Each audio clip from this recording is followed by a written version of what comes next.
Olá, tudo bem? Hoje nós vamos prosseguir o nosso estudo sobre os adventistas pioneiros e vamos estudar sobre um personagem que foi muito importante para o começo deste movimento. Nós vamos estudar sobre Josias Litt. Josias Litt nasceu em 4 de abril de 1809, em Hingham, Massachusetts. Aos 17 anos ele se converteu e aos 24 anos ele se tornou ministro da Igreja Metodista Episcopal. Em 1838 ele era um dos adversários do Adventismo, mas ele se põe em contato com os escritos de Guilherme Miller. E neste momento ele pensa, por fim vou poder acabar com o milerismo. E ele começa a ler os escritos de Guilherme Miller. As ideias claras, escriturísticas e simples são argumentos essenciais para que Josias Litt deixe de ser contra o Adventismo e passe agora a se tornar um arauto do Adventismo. Litt, no entanto, recebeu a mensagem, mas com medo do escárnio, com medo de estar errado e depois disso passar vexame, Litt não quis pregar esta mensagem. Até que em uma noite ele passou por um sonho impactante em sua vida, onde ele se sentiu humilhado por Deus. E levantando-se do sonho, ele começou a pregar o Evangelho. Começou a pregar a mensagem de que Jesus voltaria. Litt, então, pregou a mensagem em 1838. Em junho do mesmo ano, ele publicou um artigo intitulado A Probabilidade da Segunda Vinda de Cristo no ano de 1843. Este artigo foi o artigo que marcou a sua carreira no milerismo, marcou o seu trabalho, porque neste artigo ele previu que em 11 de agosto de 1840 o Império Turco-Otomano viria a cair. Quando ele fez esta afirmação, ele causou um verdadeiro burburinho, porque os mileritas passaram a temer com medo de que a profecia desse errado e agora o milerismo acabasse. E os adversários do milerismo diziam, vai chegar a data, não vai acontecer nada e com isso o milerismo estará acabado. Veio então a data, 11 de agosto de 1840. Não parecia que aconteceria alguma coisa com o Império Turco-Otomano, mas milagrosamente o príncipe turco-otomano vai e submete-se às potências europeias. Quando elas se cumpriram, mais de 1000 infiéis aceitaram a mensagem. Eles afirmavam, nós pensávamos que os historiadores, os que analisavam as profecias, pegavam as profecias e as adaptavam à história. Mas nós vimos agora as profecias se cumprindo ante os nossos olhos. Não temos como não crer nesta mensagem. E a partir daquele momento o Adventismo começa a crescer grandemente. Josias Litt, após isso, se une com Hymes e eles passam a pregar a mensagem. E ele também visita Charles Fitt. Charles Fitt era um ministro que havia recebido a mensagem, mas com medo do escárnio também ele abandonou a mensagem. Depois da visita de Josias Litt, Fitt decide agora pregar a mensagem e se torna um dos maiores arautos desta mensagem. No ano de 1841, Josias Litt sentia muito peso nas suas costas, pois ele, embora pregasse sobre o milerismo, ele continuava sendo pastor da Igreja Metodista Episcopal. E agora ele sente o seu chamado para pregar a mensagem em período integral. E neste ano de 1841 ele consegue a permissão da sua igreja e agora ele se torna o primeiro pastor a pregar a mensagem do milerismo de maneira integral. Ele também se une com Josué Hymes e se torna o diretor-geral das publicações mileritas e também se torna editor-geral. No ano de 1844, Josias Litt publica um livro contando a história do movimento adventista desde os primórdios até aquela data. Neste livro ele fala também sobre a história da sua conversão, a história da sua aceitação da mensagem. É interessante que Josias Litt tenha aceitado a mensagem, tenha a pregado, mas apenas em 11 de agosto de 1844 é que Litt aceita a mensagem de que em 22 de outubro, apenas 11 dias depois Cristo voltaria. Lite fala: eu não posso expressar tamanha minha felicidade de Deus ter me humilhado e me dado esta oportunidade de em menos de 10 dias ver o meu Senhor voltando nas nuvens dos céus. É interessante que Lite estava tão confiante no cumprimento em 22 de outubro de 1844 que ele afirma: alguém pode até nos provar que o evento estava errado, mas a data, não creio que alguém virá me provar isto. Chega por fim o momento. 22 de outubro de 1844.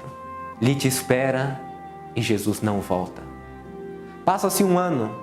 Em 1845, Josias Lite afirma: penso que erramos um ano atrás em questão do evento. E por um tempo ele continuou crendo que o choro continuaria até que Jesus voltaria nas nuvens dos céus, que o erro era apenas a data.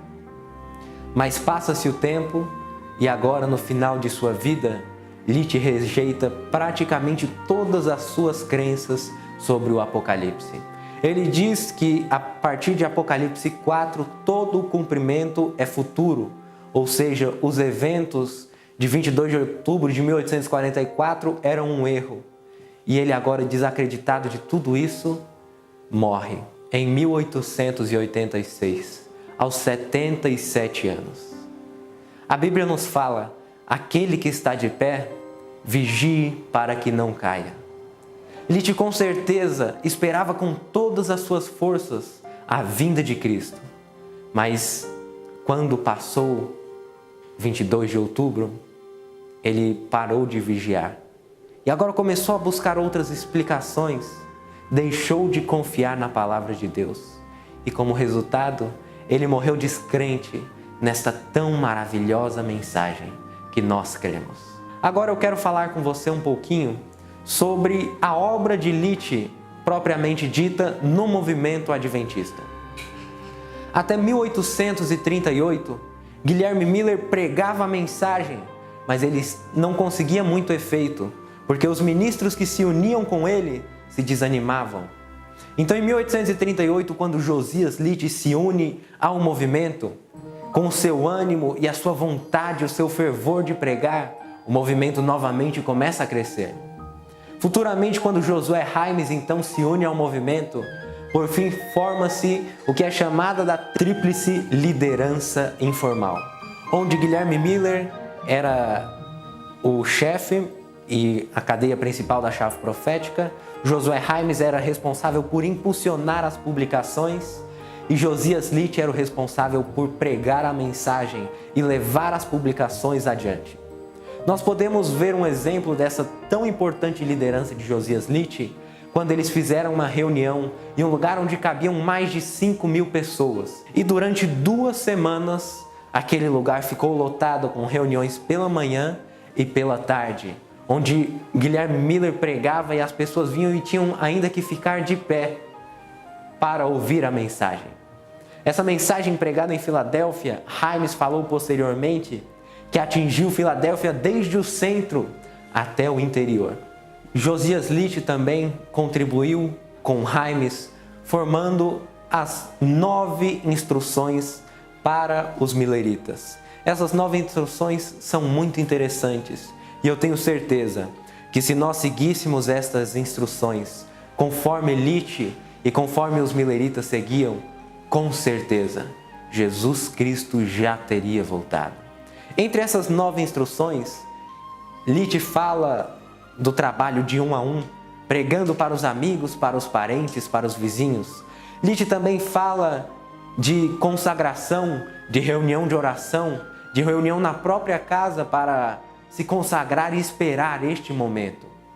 Essas 9 resoluções são resoluções importantíssimas e eu gostaria de lê-las com você. 9 sugestões específicas para os crentes relativas a como falar da segunda vinda de Jesus e espalhar a mensagem. Número 1. Manter a consagração, vigilância e oração pessoal. Número 2. Conduzir conversação 1 a 1 sobre a segunda vinda de Cristo. Número 3. Formar classes de estudo bíblico. Número 4. Marcar encontros sociais para pregação e oração. Número 5. questionar os ministros sobre o significado de certos versículos-chave. Número 6. Circular os livros do advento e não deixar que nenhum negócio terreno atrapalhe a preparação para a segunda vinda. Número 7. Permanecer nas igrejas e buscar trazer uma atitude mais positiva em relação à segunda vinda. Número 8. Suportar a perseguição, oposição e escárnio com paciência. Número 9. Estabelecer bibliotecas do segundo advento em todas as cidades e vilas. Como você pode ver, meu caro irmão, essas 9 sugestões são sugestões importantíssimas que não morreram com o milenismo. Elas continuam atuais e continuam sendo importantes. Se nós seguirmos isso em nosso coração, ansiarmos por fazer e completar estas 9 sugestões, com certeza, rapidamente, Cristo Jesus voltará nas nuvens dos céus. Para finalizar, eu gostaria de ler com você a profissão cristã que Josias Litch escreveu para a revista The Signs of the Times em 1º de janeiro de 1841. Ela começa assim: Professor cristão, você professa ter se submetido ao Senhor Jesus Cristo, mas lembre-se, se alguém não tem o Espírito de Cristo, ele não é dele. Novamente, se alguém diz que é de Cristo, ele deve andar como ele andou. E é apenas quando nós manifestamos o Espírito de Cristo que nós podemos dar aos outros, ou ser nós mesmos, uma boa evidência de sermos dele. O que então era o Espírito de Cristo? Era um espírito de amor pelos desviados e perecendo. Ele deixou toda a sua glória para trás, para humilhar a si mesmo e sofrer e morrer por pecadores, para que eles não pereçam, mas tenham a vida eterna. Podemos nós nos chamar cristãos, os discípulos desse Jesus, quando não estamos fazendo e nem desejamos fazer qualquer sacrifício por aqueles os quais o Salvador morreu? Você falou com aquele seu vizinho ou amigo com o qual você diariamente conversa meras trivialidades a respeito dos grandes assuntos do céu, julgamento e eternidade? Você orou, chorou sobre os pais, irmãos, irmãs, filhos, ou pode ser marido ou mulher inconvertidos? Você já falou a eles sobre o perigo em que estão? Este é um empreendimento digno da sagrada profissão que você fez e deve constituir o grande e total absorvente trabalho da vida. O juiz está agora à porta. Quão desprezível deveria qualquer prazer mundano parecer e quão vastamente importante as coisas do fim. Pecador inconvertido, hoje é o dia de trabalho. Seus pecados fizeram separação entre você e seu Deus, e a não ser que sejam removidos, eles irão te arruinar para sempre. Você se pergunta o que pode fazer? Eu repito, pare de pecar, arrependa-se e acredite no Senhor Jesus Cristo, e você será salvo. Não pense que você será alguma coisa melhor por qualquer outro processo que você buscar, a não ser que você acredite em Cristo como seu Salvador e que por seus méritos Deus pode ser justo e ainda te justificar. É o único caminho para o perdão e a salvação. Por quê, então, se a salvação é tão importante e o tempo de salvação tão curto, você encontra tempo para atender qualquer outra coisa no lugar desta grande obra? O tempo está cumprido. O reino de Deus está às mãos. Arrependa-se e creia no Evangelho. Meu caro amigo, meu caro irmão, depois de ouvir estas palavras escritas por Josias Litch, depois de ver que o tempo está tão próximo e que as coisas do mundo têm muitas vezes tirado a nossa atenção, não sentiu você o desejo de se dedicar mais a estudar a Palavra de Deus, se dedicar mais a estudar o Evangelho e a pregar a mensagem de que Cristo em breve voltará? Saiba que Cristo não voltou em 22 de outubro de 1844, mas a sua vinda nunca esteve tão próxima quanto ela está hoje. O que tem tirado a sua atenção? O que tem tirado o seu foco das coisas celestiais? Este mundo está próximo a acabar. Este mundo não tem mais valor. Quantas coisas não vimos de ruim neste mundo? Morte, problemas, guerra. Este mundo não é para nós. Nós temos uma pátria celestial.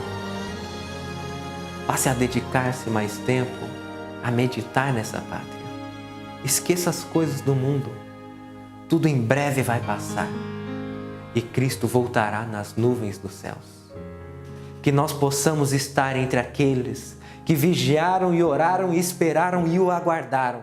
E quando Ele voltar nas nuvens dos céus, estarão se regozijando. Terão um momento mais feliz de sua vida. Este é meu apelo para você. Que possamos aguardar e buscar a segunda vinda de Cristo.